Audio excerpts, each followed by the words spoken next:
bisa mendapatkan kebahagiaan dalam aktivitas apapun sekalipun sederhana. Tapi ketika kebahagiaan itu tidak diiringi dengan ridha Allah, rasanya itu akan selalu sementara. Kita butuh momen-momen baru untuk mendatangkan kebahagiaan itu. Tapi titik poin ketika Allah ridha dengan apa yang kita kerjakan, apa yang kita lakukan, maka Allah akan tanamkan satu cawan yang luas kandungannya, yang bisa menerima setiap keadaan dengan hal yang paling menyenangkan. Apapun yang kita lihat selalu nyaman. Yang kita dapati, kita ridha dengan apa yang Allah berikan. Keadaan itulah yang oleh Nabi itu diungkapkan dengan komen yang sangat simpel tapi dalam isinya. Kata Nabi, ajaban li amril mu'min. Orang beriman itu kalau benar imannya, maka kehidupan itu mengagumkan. Bila dia mendapatkan kesuksesan, dia iringi dengan kesyukuran. Sehingga sifatnya tetap proporsional. Dia sukses tapi ada keseimbangan dengan syukur. Sehingga tidak berlebihan menyalurkan kesuksesannya itu. Dan dengan sifat berlebihan itu hanya memberikan beban pada dirinya. Saya pernah sampaikan kan, di kesuksesan itu identik dengan gaya hidup. Rumus gaya di fisika itu kan selalu F1 banding lurus dengan F2. Apa yang didapat itu yang keluar. Tapi orang tidak boleh lupa bahwa F itu selalu berbanding lurus dengan P.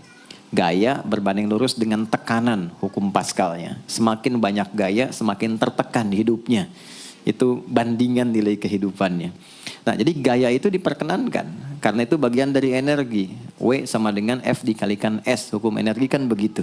Jadi hidup nggak mungkin kalau nggak ada energi. Tapi energi yang terbaik itu akan dihasilkan, membawa kesuksesan kebahagiaan ketika ridha Allah tertanam. Saat dia sukses, dia bersyukur sehingga proporsional. Saat dia merasakan duka pun, dia nyaman karena punya sabar. Nah, sabar itu mahal. Di Jepang ada banjir, itu bisa minta maafnya luar biasa, tak tahan dia bunuh diri.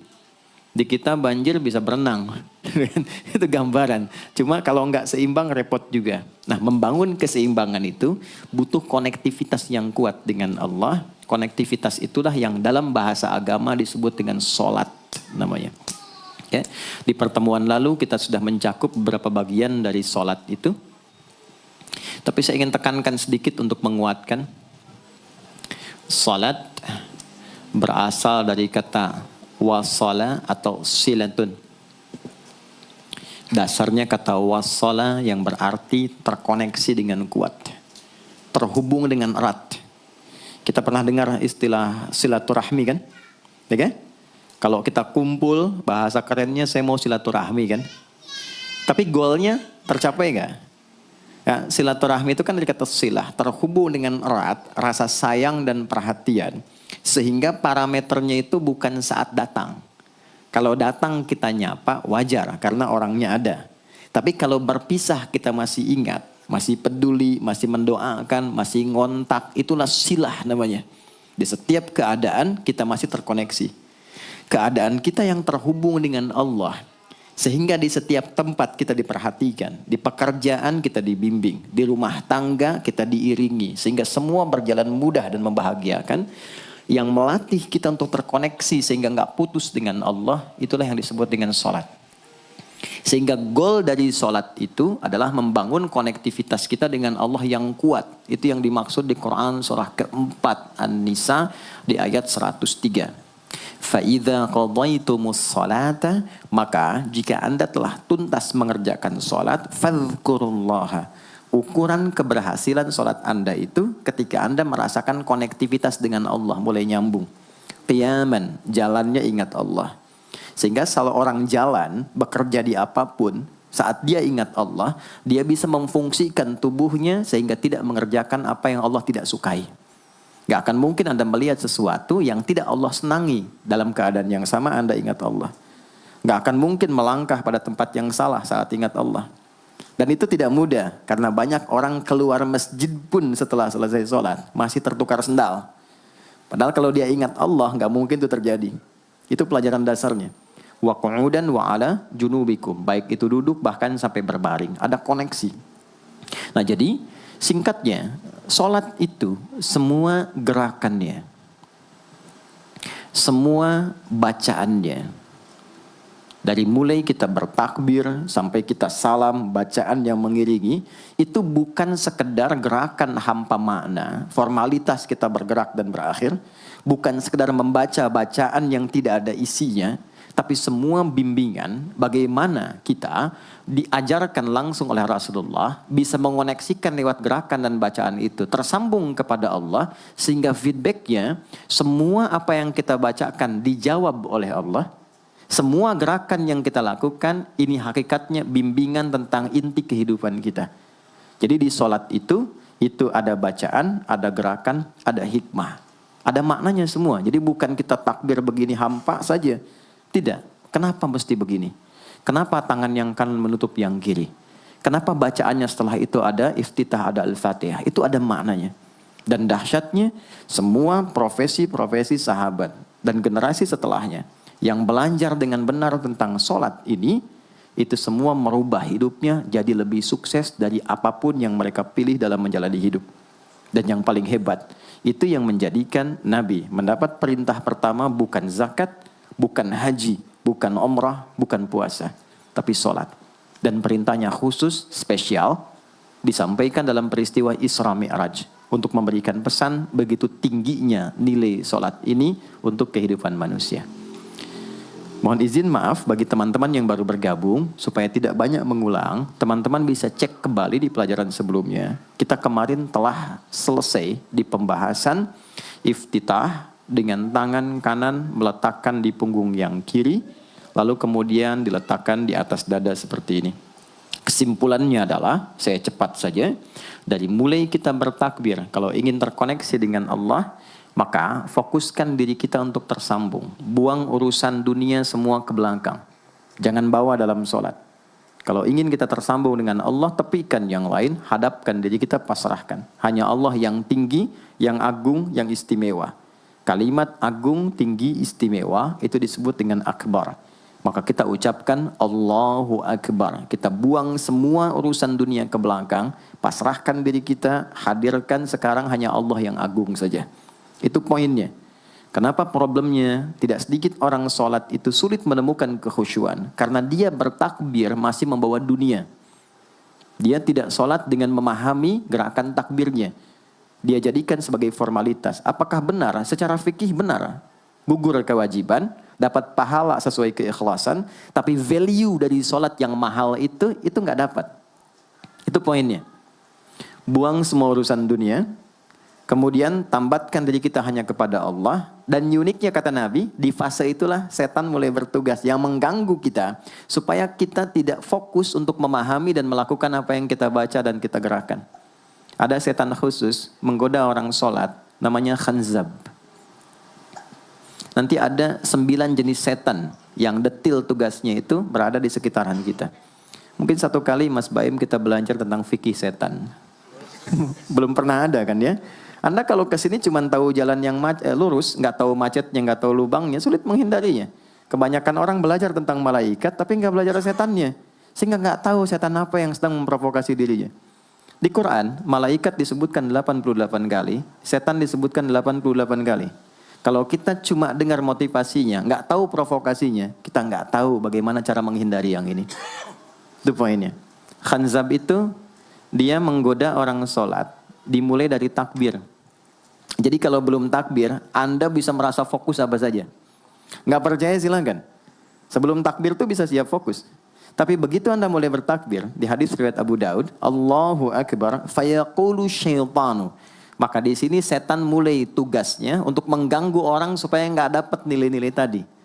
Maka dia berkata, udhkur kadza. Kamu ingat ini ya, kamu ingat itu ya.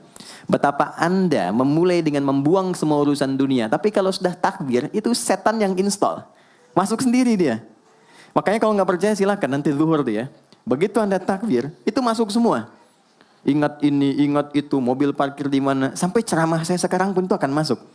Ingat ya, ada setan yang goda. Nah itu setan itu. Itu setan sendiri. Membuat kita itu begitu lupa. Sampai lihat ujung hadisnya. Hatta la yash'ural musalli kam raka'atan yusalli. Sampai nanti akan ditemukan orang sholat. Dia tidak sadar berapa rakaat sedang menunaikan sholatnya. Nah itu kalau Nabi sampaikan pasti terjadi. Poin.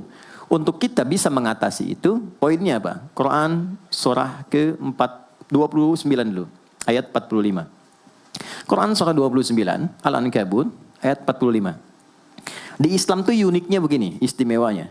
Enggak ada satupun ibadah yang hasil kreasi manusia. Semua terukur. Ini dalilnya, alasannya, landasan kita ibadah itu dari Tuhannya ini. Penjelasan contohnya ini dari Nabi. Pakemnya begini, kodifikasi ilmunya seperti ini. Sehingga terjaga sampai kapanpun. Dan tidak ada satupun yang kita kerjakan dalam ibadah, kecuali semua punya landasan yang kuat. Dan hebatnya diterangkan. Ini caranya, ini bacaannya, ini maksudnya seperti ini hikmahnya. Kenapa Anda begini? Kenapa begitu? Hasilnya apa? Ketika seseorang sedang memulai sholatnya, dari awal dia pengen fokus, tapi ketika dia mulai bertakbir, muncul godaan, maka sebelum sholat ditunaikan, Allah sudah ingatkan, Utlu ma uhya ilaika minal kitab. Utlu itu dari kata tilawah. Artinya baca, pahami, amalkan apa yang telah dipahami itu. Jadi sejatinya sebelum sholat, kata Allah kalau ingin menikmati sholatnya, ingin tahu value dari sholat dan dihasilkan seperti orang dulu meraihnya, maka jangan kita terfokus untuk formalitas saja. Yang penting benar bacaan, takbir sampai salam terjaga. Betul, sekali lagi, itu menggugurkan kewajiban, formulasinya selesai, secara fikih tuntas, tapi hikmah sholat yang tadi itu kita nggak dapat. Maka yang terjadi apa? Baca dulu, tilawah, utlu, baca, pelajari dulu, sebelum sholat. Kemudian pahami, kenapa takbirnya begini? Kita kemarin sudah belajar. Kenapa tangan kanan menutup yang kiri? Apa maksudnya sampai kita diperintahkan sholat? Bagaimana kemudian saat kita baca Al-Fatihah? Kenapa yang dibaca itu? Apa yang jadi bimbingan dari Al-Fatihah untuk kehidupan kita? Kalau sholatnya seperti itu akan merubah hidup kita. Itu langsung Allah sampaikan demikian. Lalu kerjakan, wa aqimis shalah, tunaikan sholat seperti aku tadi isyaratkan, kata Allah. Inna sholata tanha 'anil fahsya wal munkar. Maka jika engkau menunaikannya seperti itu, sholat akan merubah hidupmu. Itu kata Allah tuh. Minimal mendorong kita berbuat jadi lebih baik. Jadi bukan sekedar menjadikan kita pribadi baik, tapi semua yang kita kerjakan menjadi lebih baik. Itu sholat. Itu yang bisa merubah seorang Jundub bin Junadah yang dikenal dengan Abu Dzar al-Ghifari. Ini teman-teman, kenapa Ghifar itu viral? Ghifar itu adalah desa pembegal. Jadi semua sekampung begal semua. Sekampung. Pimpinannya namanya Jundub bin Junadah. Jundub bin Junadah. Singkatnya masuk Islam. Saat masuk Islam, secara singkat saja, Nabi arahkan, diajarin sholat. Betapa sholat merubah hidup beliau, jadi lebih baik. Kembali ke kampungnya, mengajarkan, singkatnya apa? Madinah heboh dengan kedatangan tapak kaki, yang ternyata itu orang-orang Ghifar. Sekampung kurang lebih masuk Islam, dan berubah jadi orang baik semua. Merubah hidup mereka. Jundub orang sukses, setelah itu jadi ustadz. Ini mungkin yang menginspirasi judul preman jadi ustadz. Ini tadinya pembegal semua. Sekampung sukses, jadi orang baik, aktivitasnya berubah, lebih berkualitas. Untuk memberikan inspirasi ke generasi masa depan, bahwa kami dulu pernah begini, dengan sholat kami berubah, kesuksesan kami raih, maka diviralkanlah nama daerahnya. Tambahkan al di depannya, ujungnya tutup dengan i. Maka dilekatkan nama bekennya, kunyah, namanya Abu Dzar. Abu Dzar al-Ghifari. Al-Ghifari itu untuk memberikan kesan begini, saya ini dari Ghifar. Itu kampung jelek, desa tempat pembegal, tapi Islam merubah, saya menjadi lebih baik. Sholat mengarahkan saya punya kualitas hidup yang lebih baik. Itu poinnya. Sejak peristiwa itu, orang-orang Islam dari manapun yang bukan Arab, itu selalu melekatkan nama daerahnya untuk mengenalkan. Islam pun sudah sampai ke tempat saya. Buktinya saya menjadi baik. Ada namanya Muhammad, punya bapak namanya Ismail, punya kakek namanya Ibrahim, kakek buyutnya Al-Mughirah, yang buyutnya Al-Bardizbah, tinggal di kecamatan Ju'fah, kabupatennya Bukhara, provinsinya Khorasan, negaranya Uzbekistan sekarang.